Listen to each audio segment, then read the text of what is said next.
Hello, everyone. I'm Christian Roberts. I'm here with my fabulous friend and co host, Quodicia Johnson. and we are back with an episode of Taking the Stage with Christian. And Quo. As we begin every single episode, as we say so often, because it is important in the work that we do, it is important in the connections that we make, and it is important in how we reduce the harm and how we heal going forward. We will start this episode with a land and people acknowledgement.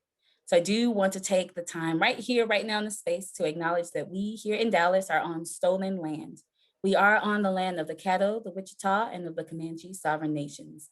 Nations that live the full beautiful human experience, nations that live their lives, that experience love, that fought, but nations that also experienced and faced horrible conditions, including policy and genocide that forced their removal from their own land by any means necessary.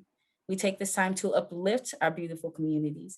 We take this time to uplift the voices that are still here in Dallas and to acknowledge that Dallas is not alone in this, as the entire nation is on stolen land.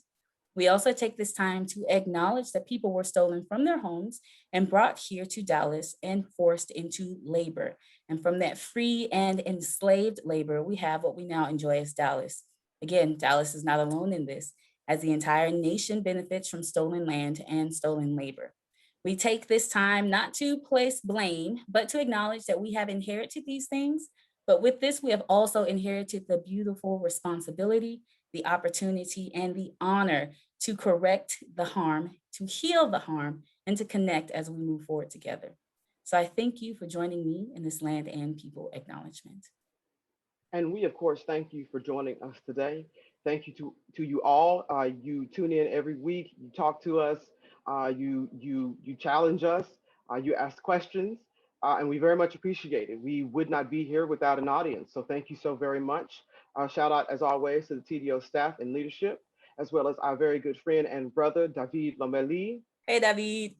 Hope you're doing well out there, brother. We shall be visiting soon. So let's just get right down to it, Cole. I want to introduce our guest because she's been sitting here very patiently and Yeah. calmly and quietly. So I very much appreciate it. So please, Quo, I want you to give this woman her due because I appreciate I don't know if I can give her proper dues, but I can, as you see me fangirling, this is Stephanie Drenka. And I met Stephanie through Dallas Truth, Racial Healing and Transformation. As we know, we've spoken with Jerry Hawkins, but just not just the beautiful spirit, but the ways in which artists and activists and the ways in which we start to connect our communities in the truth that is necessary for us to connect going forward. Stephanie is that and all of it. All of it. I cannot do her justice, but just in knowing that we are honored to have you here, Stephanie, we are extremely grateful for the conversation that comes out of this, but grateful for your work, not just in the Dallas community, but how that extends nationally into different identities, different aspects of who we are as individuals, and how we start to break down those barriers that say who we should be and why, and then it goes into who we can be and why. So with that, I'm gonna actually let Stephanie, let's say welcome, and then let Stephanie kind of tell us about her awesomeness. Thank you so much for having me. And thank you for it. That was the most beautiful land and people acknowledgement that I've heard. And you know, we do them for TRT and everything, but like that one hit really deeply. My name is Stephanie Drenka, and I've also started introducing myself. My name is also Shin Kyung Sun. So that was my Korean name before I was adopted at the age of 3 months old. And it's a very important part of my identity that sometimes I forget to mention.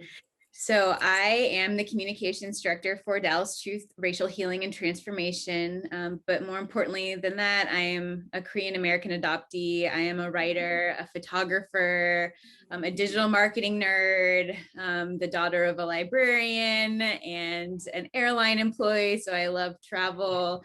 And at the core of it, I'm a musician and a singer, and that is sort of what has kept me going all of this time in the work that I'm doing. So I don't get to talk about that part of my life because it's not part of my professional career anymore, but because of the platform that we're on, I really want to give it its due. Music made me who I am.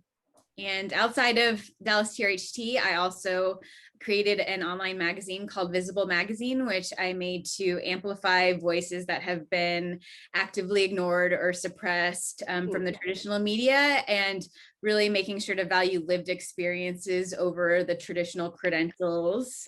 So that is, I'm proud that's it's been active for 2 years, and we've had, you know, more than 200 articles published by lots of like incredible voices. And so that's my passion project outside of work. Whew. See, I told you I couldn't.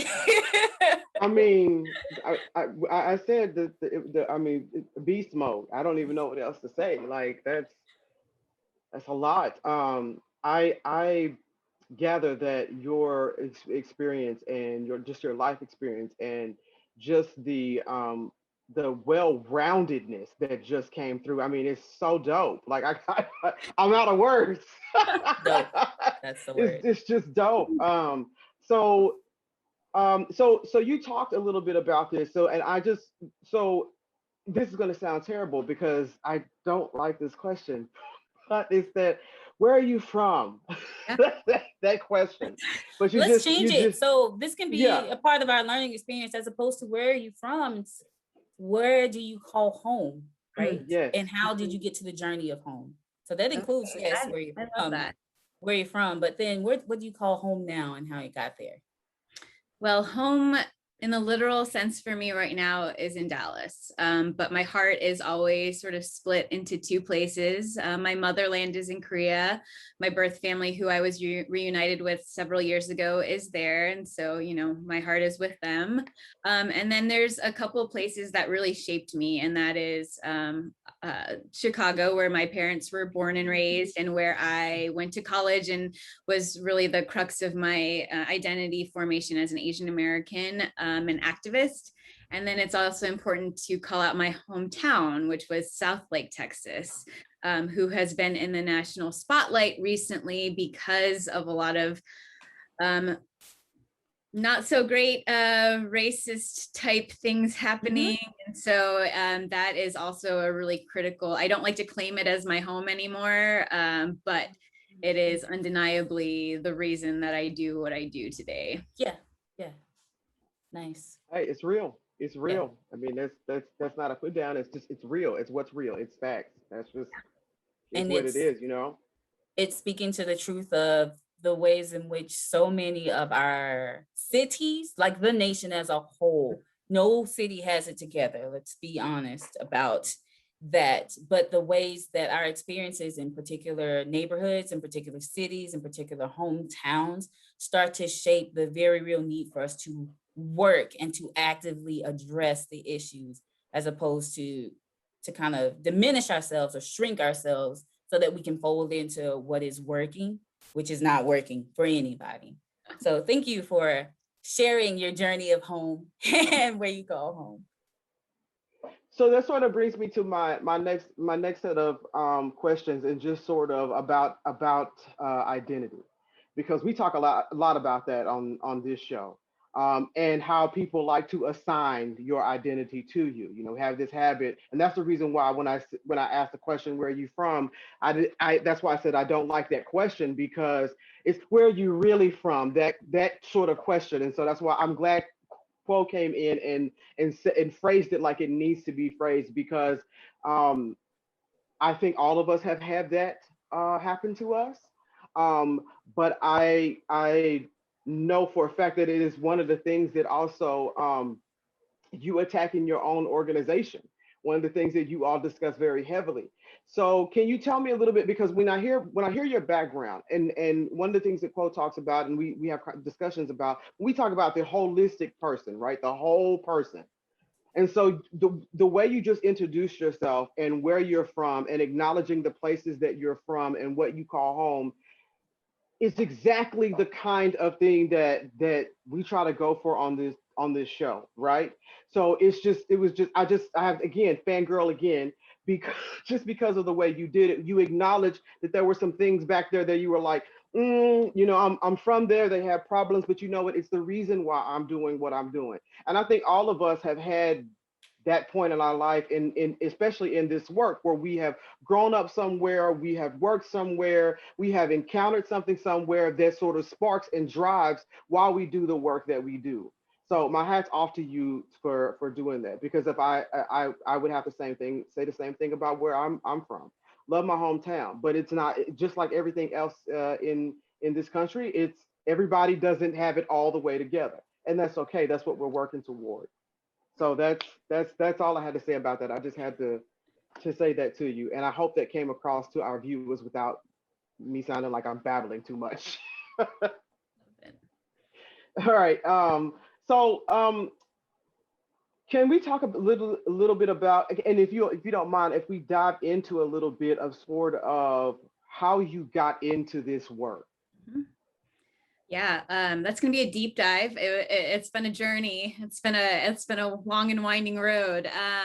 So I think to start with, just I was, as I said, my mom was a librarian, so I grew up reading and writing and loving stories. And so in high school, I was on the high school newspaper. I was in theater, so like performing stories, photography. And so in college, I majored in communications. I thought about going into broadcast or law, but communications just was my thing. And I also started getting more involved in Asian American student organizations on campus. So I joined the Asian Cultural Exchange and the Korean Student Organization, and eventually found myself as president of the Asian Cultural Exchange. And it was that year that DePaul, where I went to school, started offering an Asian American Studies minor for the first time. And so I signed up for an intro class just in support, of the program. And within the first week, I was so enraptured from the stories and the history of Asian Americans that I had never had access to growing up in South Lake, Texas, that I completely switched my minor to Asian American Studies. And the more I learned about Asian American Studies and race and identity and racism, I learned that it was inextricably linked to gender, sexuality, etc. So then I also minored in women's and gender studies. So that was like my background and what I was really passionate about. And I remember my senior year of college, we had to do sort of like a vision of where we see ourselves in 10 years. And my 10-year plan, I said that I was going to be a director at a nonprofit organization. Nothing more specific. It was just director, nonprofit, whatever. After graduation, which was in 2008, there were no jobs to be found, nonprofit or otherwise. I ended up in New Jersey on a whim and got a job in in the brand licensing world. So I was working with companies that made t-shirts and accessories for different like Warner Brothers, Pepsi, etc. And I did that for a couple of years. Went into internet marketing, loved websites. And so I was just doing what I thought was to make money, honestly, because my mom had always said, like, what are you going to do with a communications major? And like, look, Mom, I have a job, I'm employed. Yep. And it went really well for me. I worked in really cool spaces. I worked for a company that worked with fashion bloggers, and I got to travel to New York and California and go to like fashion week parties, but my heart was not in it. And at some point I looked at the skills that I had accumulated and who I was helping. And it was people that I didn't necessarily think were using their platforms for good. And I did some deep self-examination and went into nonprofit. Realized quickly that nonprofit has its own issues and complications. So about it. I learned, that boards were not necessarily reflective of the communities they serve. Executive leadership teams are not necessarily reflective of the communities that are that we're working in. And I went off on my own because I wanted to be able to say no to projects and say no to clients. And I was fortunate that Dallas TRHT and Jerry Hawkins were my first official client when I was on my own, and they became like my main client. I was basically working for them full time, but not officially, and got to really just dive into TRHT work. And then in April of last year, I was officially a full-time salaried employee of TRHT, but that is the long journey of how I got here. A lot of, and now I'm like 1 year past my, like, I'm a couple years past my little vision plan, but I made it here. You made it. And yeah. Well, you know what, you also had a pandemic that happened in that span that Right. that'll do, and it's so cool. We always talk about on here when somebody brings something up where they said they wanted to do something and then it came to pass. We say name it and claim it, and that's what you did. Like, you named it and now you've claimed it, and that to me is so wonderful. Just in the way you described your journey to get here. And I remember that '08 when it was like, I need a job. I felt that in my spirit. Quo knows this. I felt it in my spirit. So kudos to you for following a path and seeing what you wanted to do and then letting it take you. And then I love the fact that you said that you looked at the skill set that you had, that you had acquired over all those years doing those different things, and then package it in a way so you could go and venture on your own. That's so cool. Like, it really, really is. So I'm fangirling again, but it's such a dope journey. Yeah. And it's not over, No. And just the richness and so much of what you shared. So we always make it a point to kind of bring this back to the arts and to arts organizations. People are always like, well, what did that? Oh, here, we're going to break it down. The fact that in what you decided to do, you made the decision. So often there is a lack of true accountability in the decisions that we make, especially as arts organizations. Everybody wants to be about equity. Everybody wants to do racial equity. Let's be clear. EDI work is not the same as racial equity work. You have to be explicit about race. You have to address the fallacy of racial hierarchy in order for it to be racial equity. Absolutely. I'm going to say that's going to be a whole other conversation, but just to start there. But the conversation that you had with yourself and the decision to say, I did not feel that where I was working and the people for whom I was working for the people with whom I was working, that was good work, or that was work that I wanted to do, or work that was reflective of what you believed. And so you made the decision, right? Go for it. What are you saying? I was going to say, I actually have a really an interesting story that has to do with the arts about that decision. I was working at this company called Reward Style, where I sort of felt like I had sold my soul and I was feeling like my life had no purpose. And I went back to, like, when was the last time I was truly happy? Mm-hmm. And it was back when I was like working at the Crazy Horse Saloon show at Six Flags Over Texas, singing and dancing and performing. And so I went and I looked at auditions in DFW, and there was an audition for Songs for a New World, which was one of my favorite musicals. And I auditioned and I got cast. And, throughout the production, we were working on the musical. And, one of the songs, the main song, the intro song, there's a line that says, it's about one moment. And it's something about, like, you have 1 second to try to decide, be safe or be free. And I was feeling that, in my job at the time, I could have been safe. I could have been comfortable, had a nice salary, but I couldn't say the things that I wanted to say. I couldn't do the things that I wanted to do. I was not free. And so I had to decide. And the arts and being in that show, hearing the music over and over, reminding myself, like, who I was, that made me have the courage to leave that job. This is the work, ladies and gentlemen. We have to decide who we're going to be as artists. We have to decide who we're going to be as organizations, as we look at what it means to create equitable spaces.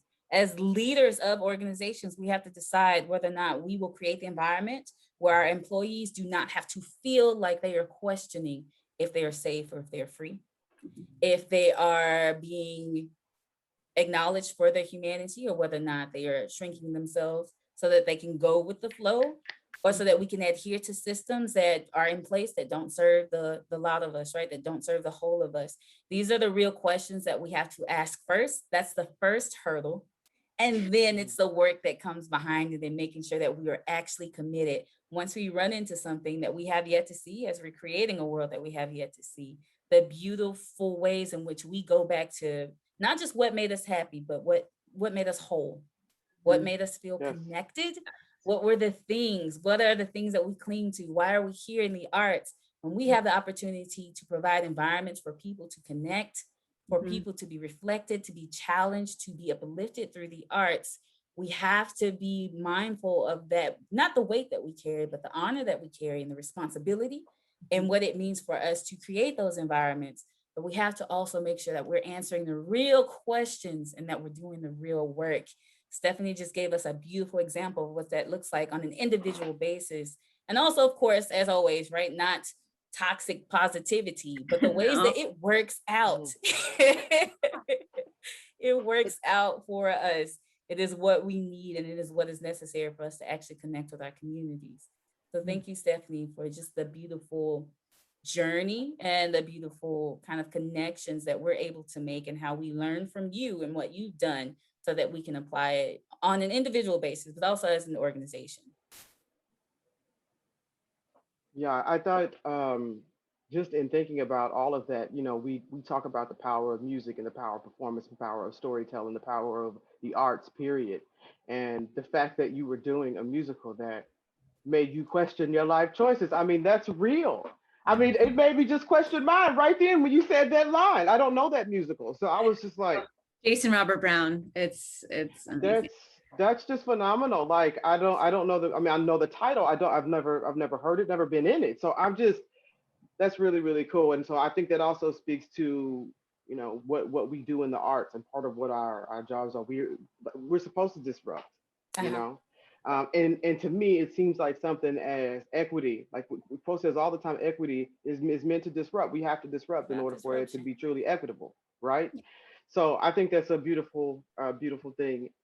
Can we talk a little bit about how, because we talked about how being in a musical now has influenced you to change the direction in your life. How does that artistic skill set and background that you have inform the work you do now? Mhm. Okay, in multiple ways, and I think they both inform each other. But from the beginning, my dream was I want to be on Broadway. I want to be in musical theater and be an actress. And by the time I got to high school and my role was Tintinnabula and like a funny thing happened on the way to the forum, and the only shows that I could see with people who looked like me were Miss Saigon, Flower Drum Song, and The King and I, or maybe South Mm, Pacific. I Uh-huh. realized like early on that my future was not promising in that field. And that was a sad thing for me. All of my friends from theater were like working on their auditions and like going off to performing arts college. And I'm like, okay, here I am in communications. But that really drove me to, okay, maybe it's not my time, but maybe the work that I do can make it possible for the next generation.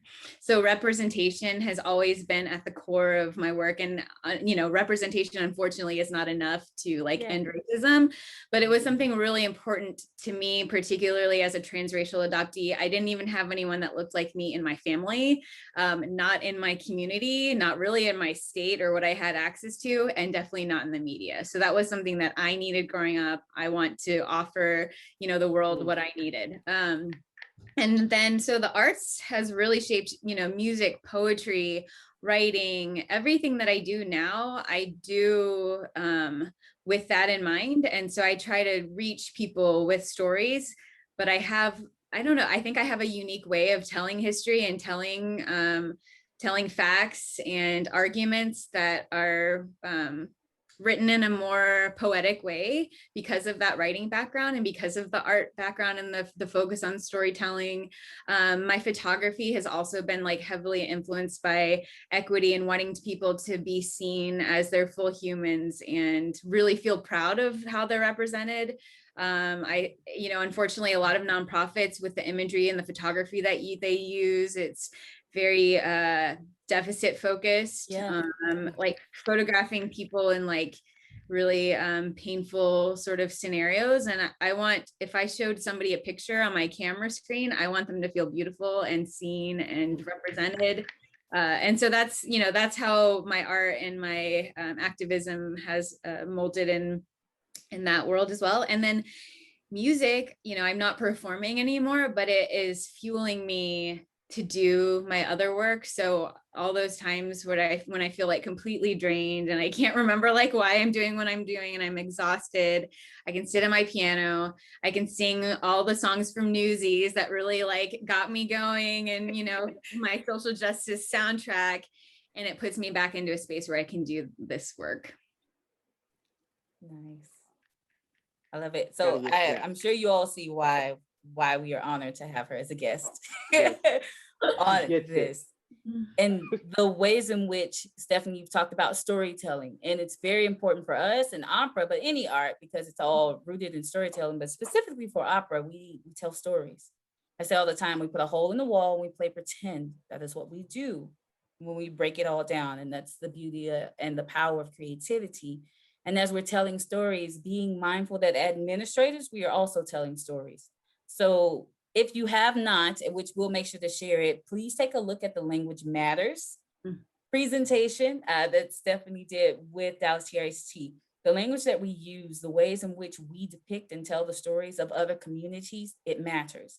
It matters so much because it allows for us to either create an authentic and a true narrative, or for us to diminish people. And then a lot of times there is a diminish and deficit based approach, especially when it comes to fundraising, especially when it comes to the ways that the arts are saving people and how we help this poor, underserved community or this at-risk community, and the ways in which that language starts to talk about people and their situations and label them as their situations that have been created, as opposed to the individuals themselves and who they are as individuals, who they are as a community, who they are as human beings.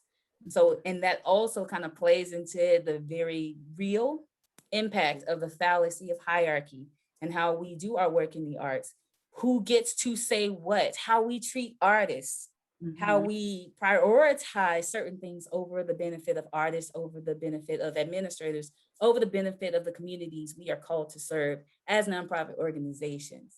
So all of that to say, what we say matters, why we say it matters, what informs what we say matters, and then the ways that we start to change to make sure that we're actually uplifting people based on their own measurements, not ours.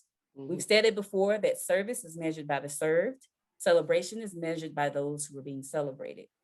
So as we find the humility and the flexibility and the agility to make sure that we're doing what we need to do in the creative industry, it's so important that we're mindful, as I always say, that we look at what it means to approach the whole human being, the whole community, the whole narrative, and use our creativity to uplift those things. No, I agree 100%, Quo. You know how I feel about it when, especially when it comes to working with kids. It's why would you not want them to see themselves? Why would you not want to work with the whole child? You know what I mean? And we know that our education system has some work to do in that particular case. We know and I'm not knocking teachers after what they did this year. You know, we should be aligning them up and kissing feet at this point after what they had to put up with in the past 14 or 15 months. So let me be clear on that. I'm talking about the structure of our education system, period. We know what happens. And so there are many little boys and girls who find themselves and find themselves in classrooms and going on field trips to watch things that we put on as organizations. So we have to ask ourselves, are we putting things out there putting stories out there the way they need to be told? Yeah. Are we casting the way we need to cast? Yeah. Are we thinking about the needs of serving the needs of our students and their teachers and their parents and their families?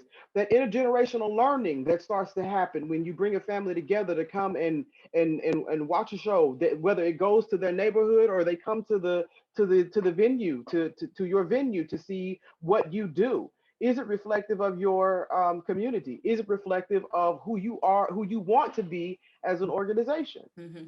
That is a very big deal right now. And we know full well that you have to start while folks are young. Yeah. It is the truth. And Stephanie just talked about how when she was younger, she realized that she didn't have anybody that looked like her. Yeah. Within our own family. And she didn't say that my family didn't love me, and I didn't. No, it wasn't that at all. She just realized that it don't. She's sitting here right now, looking very well loved.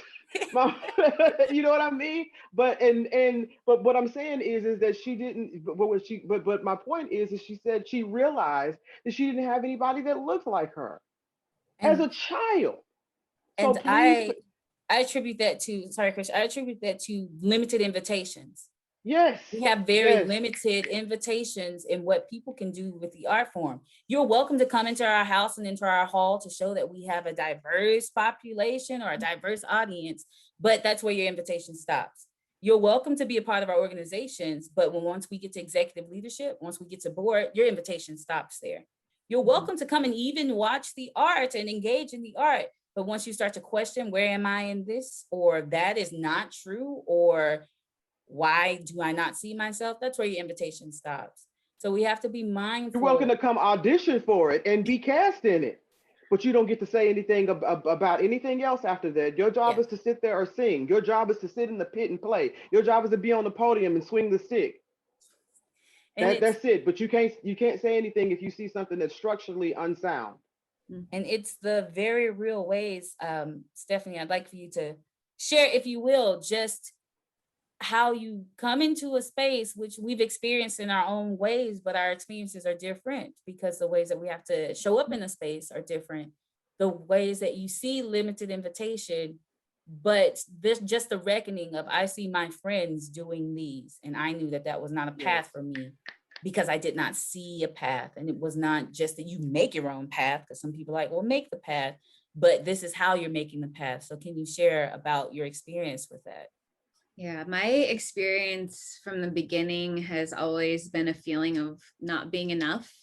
And it really, it's like, this is my whole therapy sessions. Like, it's always stemming from the beginning, but it's, my story started with being abandoned essentially, and feeling like, somebody didn't want me. And then I was adopted by a family who had tried for several years to have a biological child, and couldn't. And so then I felt like a second choice. And then of course my brother was born like less than a year after I was adopted. And so like obviously being the outsider in my family.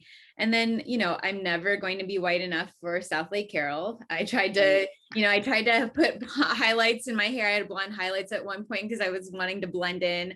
And somebody reported me for having an unnatural hair color, which was against the dress code at Carroll. So like I couldn't fit in at Carroll. I was in theater. So obviously the football sort of hierarchy there, I was already at the bottom. And then I went to college and I was like finally around people who looked like me, and I wasn't Korean enough. I didn't know enough about the culture, and I didn't know the language. And it was always, where do I fit in? I'm sort of stuck in between. I'm never going to be enough for either.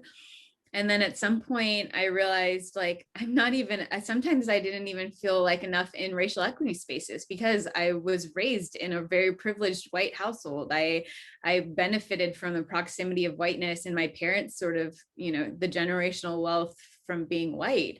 And then obviously the issues with the model minority myth and like all the everything to unpack around that, like where do I fit in the racial equity space? And then, in the past probably 2 years, I realized that my outsiderness gave me a very unique lens on how oppression works from the outside, and being able to be sort of a bridge. And instead of seeing myself as less than, I have like unique, really deep roots in both cultures on both sides. And what can I do to bring people together, to find the commonalities, to be able to name, like I have a white family, but whiteness is still a problem in this country. Like that's powerful for, for people that don't have that experience.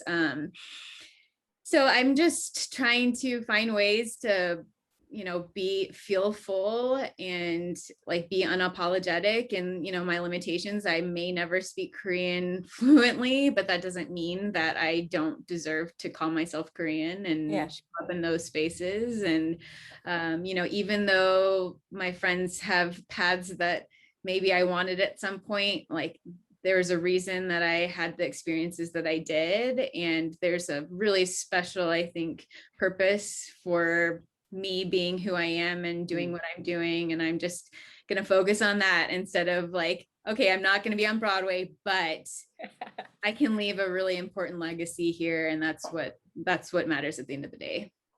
What you can make sure somebody coming behind you gets to Broadway in more equitable circumstances. And I feel you on that because, and I've often said this to my team, and I said this to Quo, and I said to any singer that sings with us in our education programs, if I can make the path even 1/16th easier for you than it was for me, then I've done my job. You know what I mean? Like, because it's not it's not an easy path to take. And like you, I know so many people who have the same story as you, including myself, who looked up around and were like, this repertoire, I don't know. Like, I'm not gonna be able to do that. Whether that was by voice type, that was gonna happen, whether it was skin color, body type, any of those types of things that can get in the way of what is supposed to be the ideal of what is supposed to be on stage, what's supposed to be ideal, what is supposed to be on stage. So I know many people in the arts world the performing arts world, who can very much relate to that. And I appreciate you being so open about that. Yeah. And open about and I love the fact that you want to bring the two worlds together, and use it for something to make things better. That you don't see it as a disadvantage any longer, but something that you can use to create a more equitable world. So that's kudos to you. That's a real journey, and I really just appreciate you being so open and authentic about that. And then, of course, as we build community, we've been fangirling over you the whole time, but to have the opportunity for people to celebrate you and to have the opportunity to be in spaces where you feel celebrated, right? Of course, in this space, because that's what this is all about. And of course, we're taking the stage with Kristian and Quo, but as we as a community, talking to now the broader arts community, as we go through our very real commitment that is necessary for this work, understanding that holistic and that authentic celebration, honoring the narratives that we receive, honoring the stories that we hear, and now knowing that Stephanie's story now is with me. The fact that she shared it with me, the fact that it will continue to be a part of me and my experiences for the rest of my life, and will also help shape some of the things that I look at and how I walk into spaces and how I'm mindful of things. That is a very real work. That is a very necessary work. But that is a work that I wouldn't just say comes easy, but that's the work that's contagious. Those are the experiences, let me hear about you, let me hear about your home, let me hear about all of these things. And then it's doing the work to take that in whatever form and whatever iteration and continue to keep it in its authentic ways as we go forward. So much of the isolation comes in that we make up stories about other people. Identity bias comes in, all of our bias, unconscious, all of these biases come in, but those get broken apart once we sit, once we listen, once we share space. That is something that our arts organizations need to do in general. Listen to the stories of your community. Listen to the stories of your staff. Listen to the stories of your artists, of the people who are coming into the space, and not in a way that centers your organization, and not in a way that centers your art form. Everybody has art. Opera's not the only art form. Opera's dope. It's not the only one, right? Listen in a way that does not center self, that does not center whatever your agenda or your organization is doing. And I assure you, it becomes this beautiful moment in how we start to uplift everyone. So of course, Stephanie, know that you're uplifted, know that you're enough. Those are affirmations as always, like I am enough. But even in understanding, as we talk about this system, and as you shared, Stephanie, just whiteness, not those who are racialized as white or those who identify as white, but whiteness, the construct of whiteness is not enough for anybody. No one will ever be white enough because it was made up. Yep. And it's that realization that as we start to look at those supremacy culture norms, it was made up. It was made up. And as we start to look at the supremacy culture norms and characteristics that uphold this construct, that dehumanizes everyone. The whole fallacy of hierarchy dehumanizes everyone.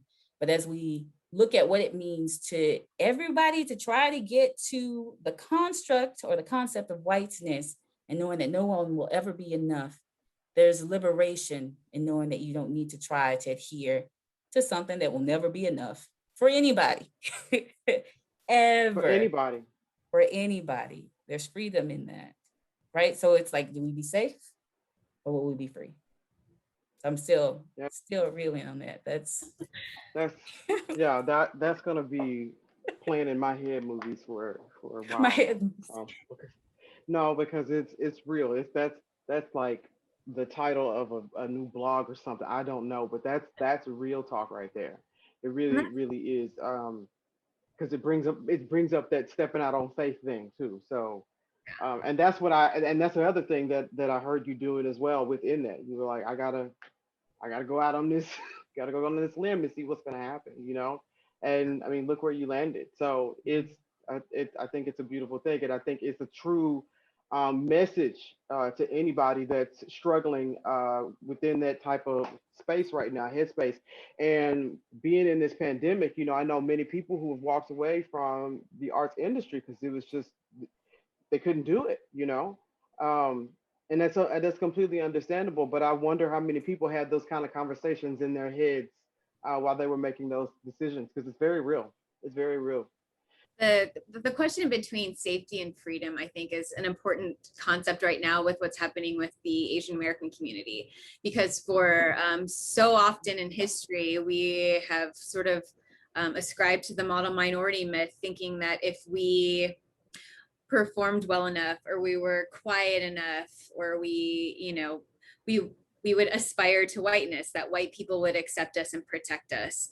And what we've seen and forgotten somehow is how often we are moved on that false hierarchy based on what benefits whiteness. So, we were the first undocumented immigrants. We had laws written to exclude us specifically in the 1800s. And then when they needed our labor, when they needed us, then we're able to come. The immigration laws changed when they needed doctors and they needed teachers and they needed nurses.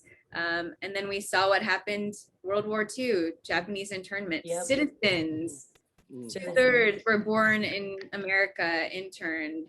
And people seem to forget how quickly and how precarious our status is in this country. And I think we spoke about this before we started recording, but this is what whiteness and white supremacy doesn't want. They don't want us to connect all the dots. They don't want us to see that we don't learn that actually they started patrolling the borders between Texas and Mexico to keep Chinese immigrants from sneaking in from Mexico. And so our struggles are so closely bound to all of the different communities of color, but we're pitted against each other with the model minority myth, with affirmative action, with what happened, the LA riots, the anti-Blackness in the Asian community, and vice versa. And it's just, we are all cogs in this wheel and we just have to break it. And I just need more people to see that. Yes, ma'am.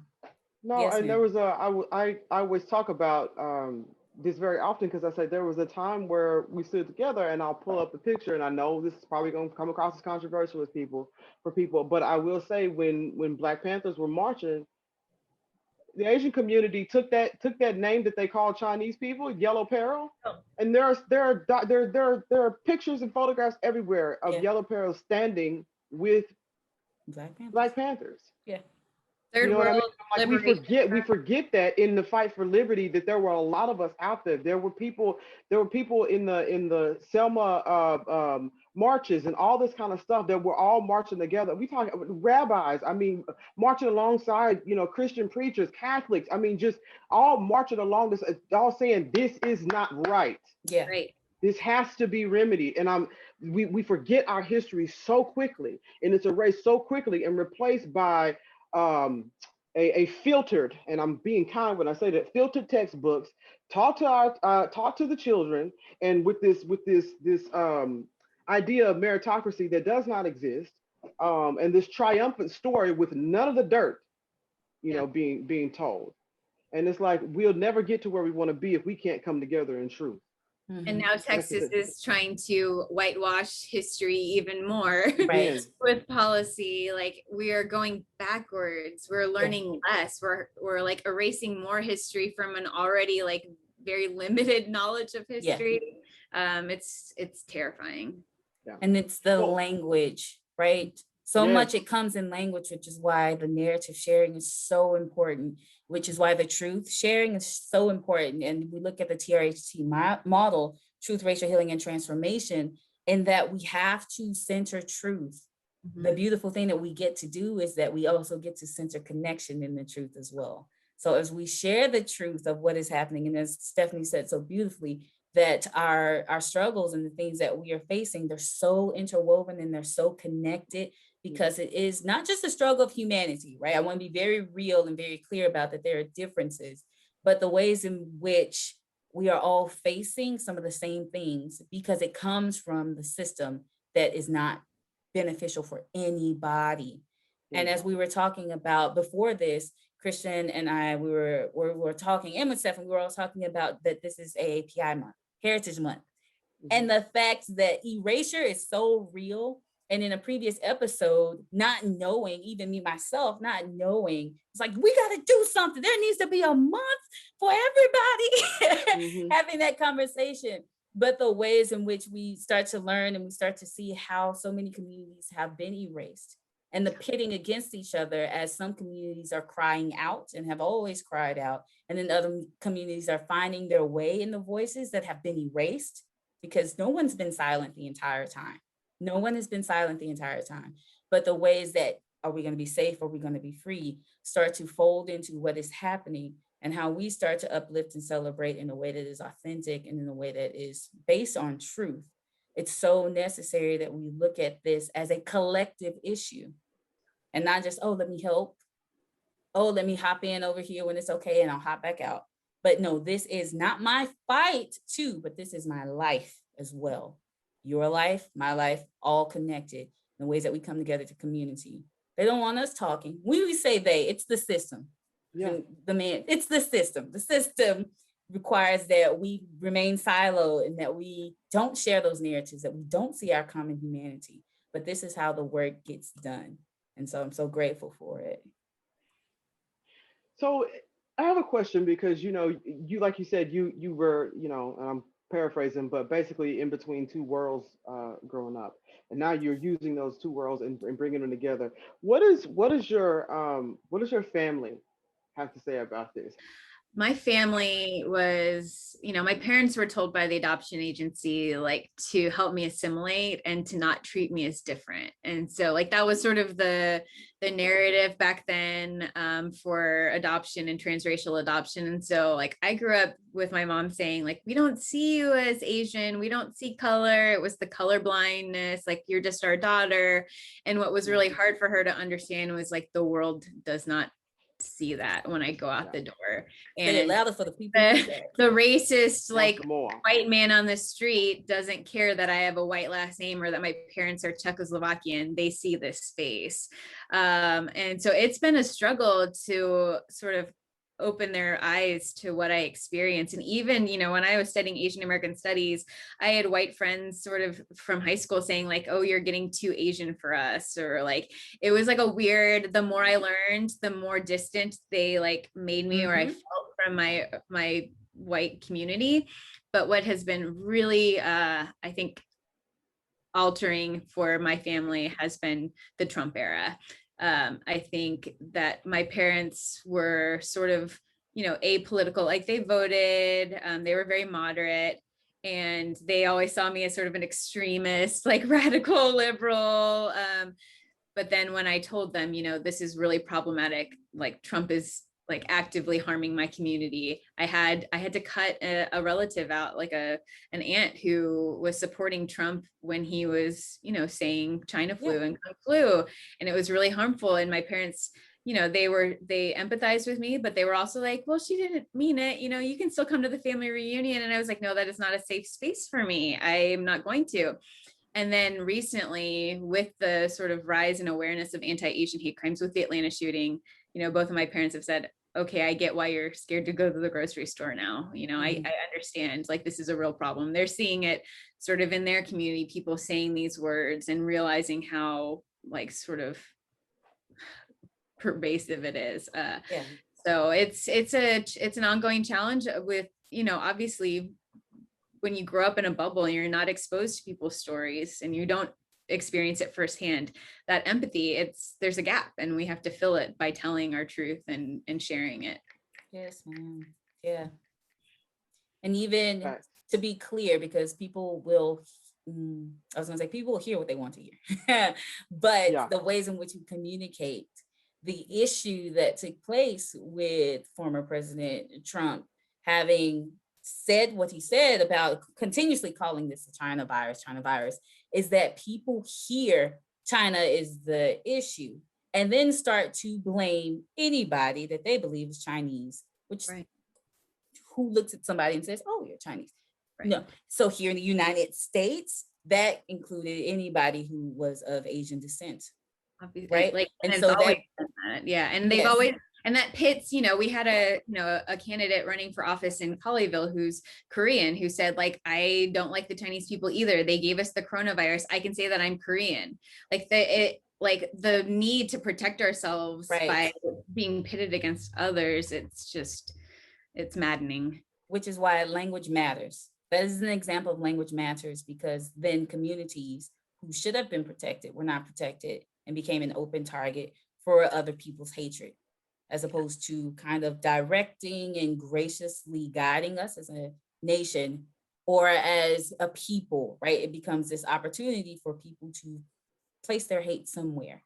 And that becomes dangerous when we're in community with each other because we live next door to everybody. And we're all like suffering this trauma right now from together.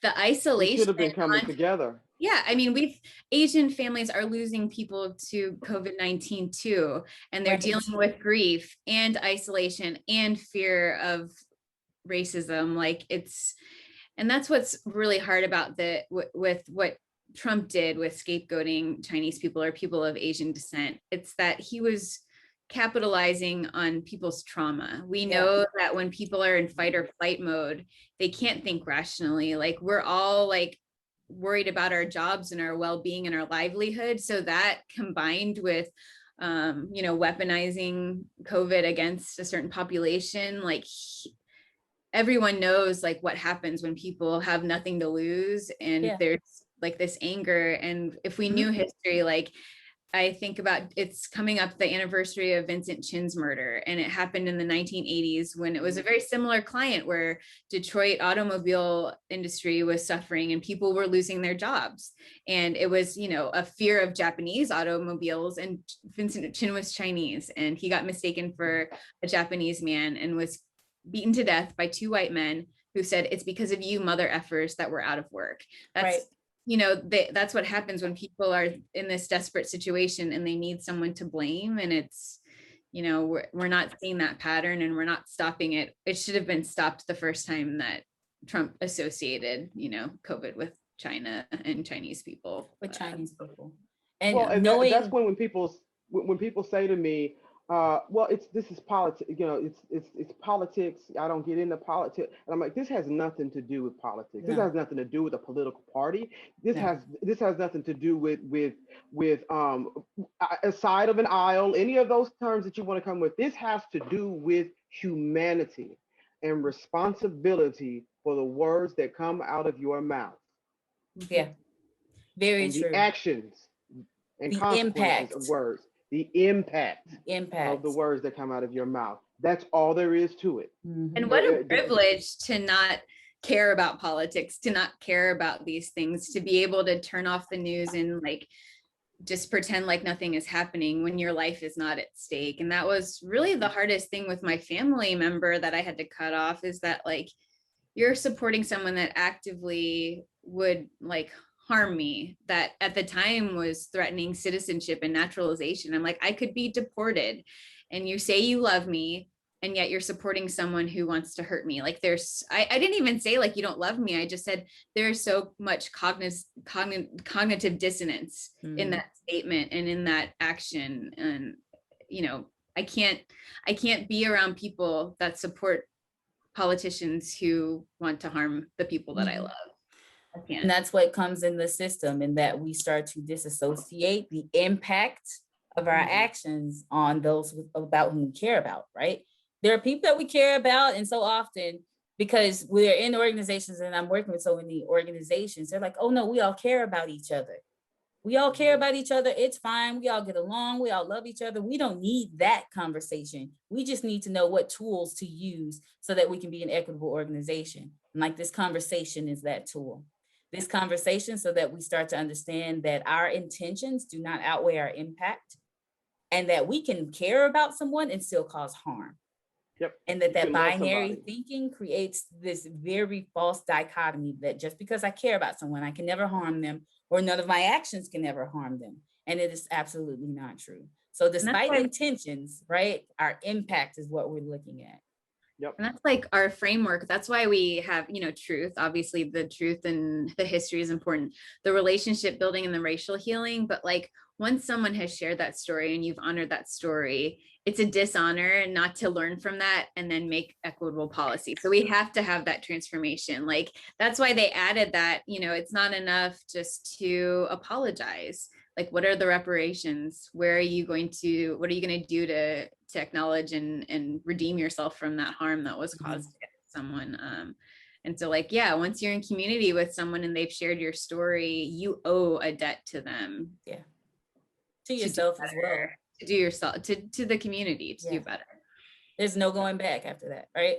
There's no going back. Once we experience that connection and we have that story, we have that information, there's no going back. It's the continuous commitment and the community necessary so that we continue to push and disrupt the systems that say either or, the systems that say you are in line with this passage to whiteness, and what that looks like as people are all trying to find their ways out and within this system. And what it looks like, even in the screen right now, and everybody in the space, we will all have 3 very different experiences and what that means, knowing that this system isn't for us. It's not for anybody. It's not for us. There's no way that we can change our hair. We can do all these other things. There's no way that we will fit within it because we don't need to. And it's the same for our arts organizations. There is a system that we try to cling to and that we're trying to go back to now that people can gather again safely.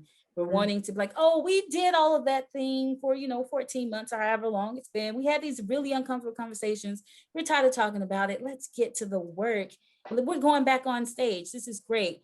It is a dishonor to hear the stories of your communities. It is a dishonor to acknowledge, to identify, to start to collect the stories that we have from our communities, and then to not take those into account when we go back to the stage, to not take it into account as we continue to do our work as arts organizations. We have a responsibility, we have the honor, we have the accountability, we have the ability to make sure that we're healing the harm going forward, just like we do with our land and people acknowledgement. So it's no different in what we're doing as arts organizations. Yeah, no doubt. No doubt. We could talk about this. We could literally talk about this for another 3 hours. And true, but we want to be respectful of your time, Stephanie. Yeah, scratch the surface, because it is very real out there. And again, Stephanie, like you were saying earlier, the fact that it's all woven together and connected together, and we get so caught up. I remember when you said we get so caught up. We were just trying to survive, worrying about jobs, worrying about this. It's easy to forget what happened before or what came before, because you're just trying to survive the moment. And then to have somebody coming along and throwing a fuel on the fire, I mean, it makes it very, very difficult. And the reason why I say that is because in a time such as this, and particularly in the arts, it's our job to tell stories. It's our job to be, Quo says it, to be responsible storytellers. With the work that we've done over the past 14 months, the conversations that have been having, people have been having, please do not treat this like a trend. Please do not treat this like it was just something to do in the interim until you were able to get back into your performance spaces. Because it was not that. These are people's very lives that you were discussing and walking through and talking about and learning about. And it will continue to be that way for BIPOC people. This is not going to change. It's still going to be an issue. So we have to work on this as a group together, and that is a message for all nonprofits. But you know, purpose of this show definitely for arts nonprofits. We have work to do. Opera. I said it. Uh, so are there, Stephanie, is there anything else, any final thoughts or messages that you would like for people to hear? I think the message that I've been trying to leave with people when I talk about racial equity and racism and white supremacy, it's from an artist, a spoken word artist and activist named Guante. And he says in a spoken word piece, it's how to explain white supremacy to a white supremacist. But one of the lines that sticks with me is, remember, white supremacy is not the shark, it's the water. And I think it's really easy for people to look at racism as that really overt racist imagery, the KKK, the MAGA hats, the tiki torches in Charlottesville. But people forget that white supremacy is in everything around us. It is the water that we drink, that we sustain like our systems on, and we are drowning because people are ignoring that, looking for that great white shark. Mm-hmm. Yes. Yeah. And Do you again, have the any? arts are, it's a microcosm, so we're not exempt. Yeah, we're not And exempt. the world is gonna come get us in our performance venues. So it's real.